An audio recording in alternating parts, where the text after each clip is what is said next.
আসসালামু আলাইকুম দাদা, আপনি ভালো আছেন?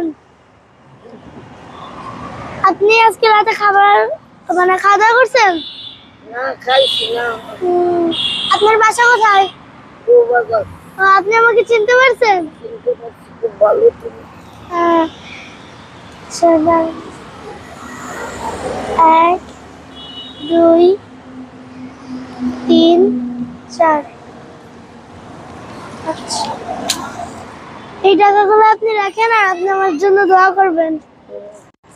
দোয়া করি তুমি অনেক বড় হইবা, অনেক বড় হইবা। আল্লাহ পাক তোমার ভালো রাখো, সুস্থ রাখো। এই দোয়া করি তোমার আশা আল্লাহ পুরা করুক। ঠিক আছে। আল্লাহ যেন অনেক বড় হও। আমি করলাম বুড়া মানুষ যাও। ঠিক আছে, ভালো থাকবেন। আল্লাহ হাফেজ।